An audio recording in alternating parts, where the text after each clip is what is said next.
Paano mag-test ng ganitong relay gamit ang ating analog multimeter at gamit yung ating voltmeter. So, ayan, kahit wala po tayong analog multimeter, makapagte-test po kayo ng relay gamit ang ating voltmeter. Panoorin nyo po yung ating video.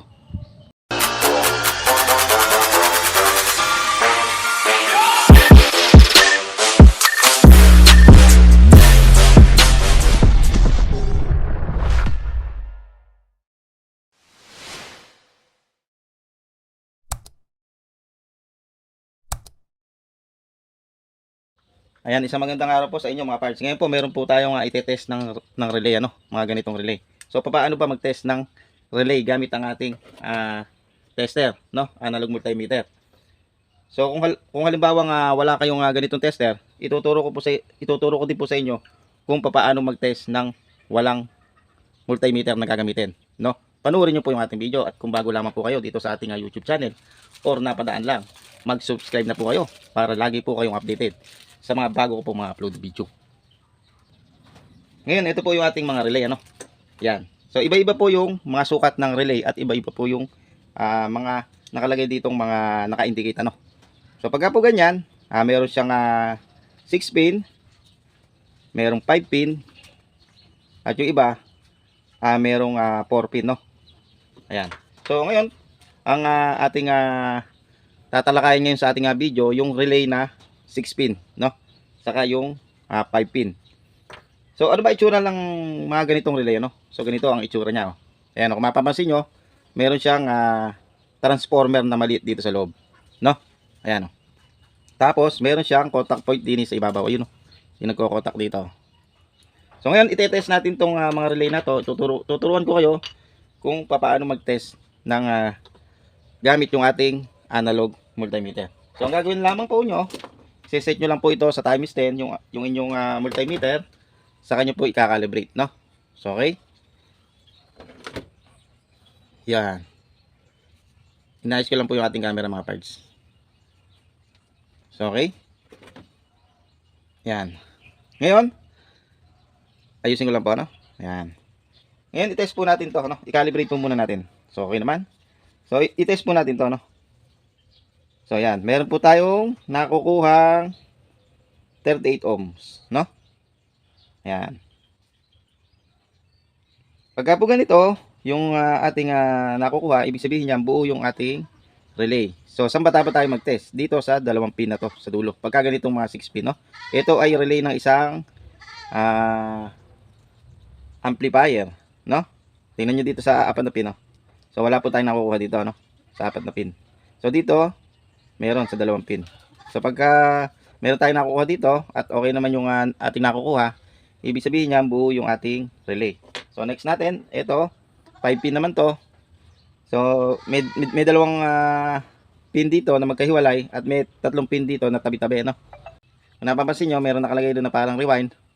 Magka-connection silang dalawa, ito dulo-dulo. Kinakailangan meron tayong makuha dito. So, yun, tingnan nyo ating tester, So, meron tayong nakukuha. Ibig sabihin niyan, buo yung ating relay. So, tingnan po natin dito, dulo-dulo. Pagka dito, wala. Sa kabilang dulo, wala. Pero pagka dito, meron. Ayun, So, meron tayong nakukuha. Ibig sabihin yan, buo yung ating relay. So, ngayon, para makasigurado tayong buo yung ating relay, ang gagawin natin, hindi po natin ito gagamitin. Ang gagamitin naman po natin, ay ito. Gagamit po tayo ng voltmeter. Ayan mga parts. Ito pong ating gagamitin na adapter power, yung ating adjustable na voltage, Ito po ay na-set po ito kung gusto niyo po mga 12 volt, 6 volt, ayan, na-set po yan, So, tingnan po natin, Isaksak po natin sa kuryente.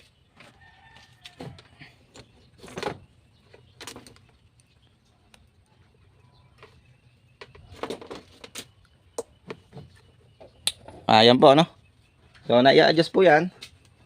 So, kung mapapansin nyo po, na-i-adjust po siya ng ito, 31, sagad natin. Tingnan natin yung pinakasagad, 36.8, So, ang gagawin lang natin, 12 volts. Adjust lang po natin siya ng 12 volts. Ayan, 12 volts. Okay na yan, 11.9. So, 12 volts, So meron tong supply na 12 volts, itong dulo na to. Ang gagawin natin mga parts para makasigurado tayong buo yung ating relay, no? Dito sa magkabilang dulo na to, nakakuha tayo ng ohms. Dito meron tayong na test dito, no? So merong follow yung ating tester. So ibig sabihin nun, yung relay natin is okay. So para makasiguro tayong okay, pasukan natin ng 12 volts na voltahe, no? So okay, tingnan natin. Pakinggan nyo, pipitik po ito, no?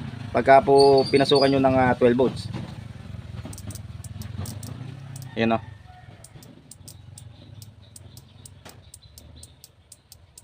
So ibig sabihin yan, yung relay po natin ay talagang buo. Nagwo-working po siya, no? Tingnan po natin dito. Kung saan po kayo meron nakuhang follow ng tester, doon po kayo magtatap ng kuryente, no? Na 12 volts lang, ano? DC, ano? DC tayo, 12 volts. Tingnan nyo po. So yan yung isang paraan para malaman po natin na yung ating relay ay buo, no? Para makasigurado po tayo na buo, no? Tingnan po natin dito.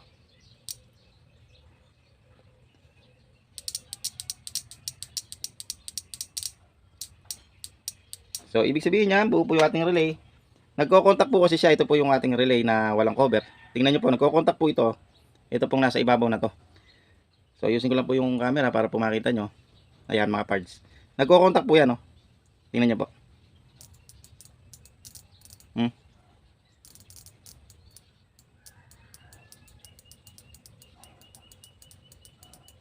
Ganyan po itsura ng relay, ano po natin, mga relay po natin. Ganito po yung mga itsura, no? Kahit dito man, ganito din, no? So ayan, no? Nagko-contact sila.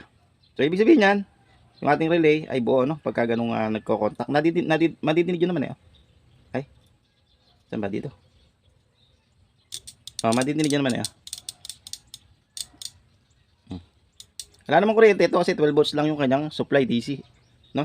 Hindi naman siya AC, no? So ayan, ganun lang ang ating mga technique sa pagre-repair, ano? Kinakailangan meron din po kayong ganitong mga gamit para malaman nyo yung mga pyesa kung talaga bang yun ay buo o sira, no?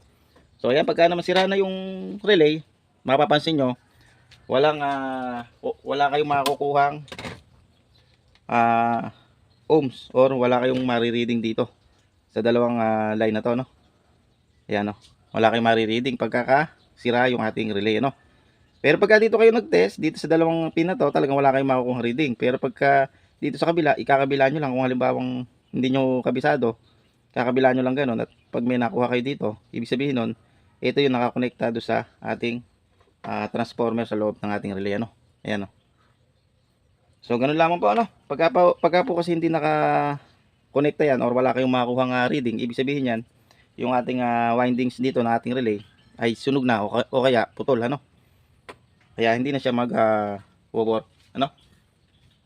Ayan, maraming salamat po mga parts sa inyong panonood. Sana meron po kayong nakuhang kaalaman sa pag-test ng mga ganitong mga pyesa sa pagre-repair, no? Ayan.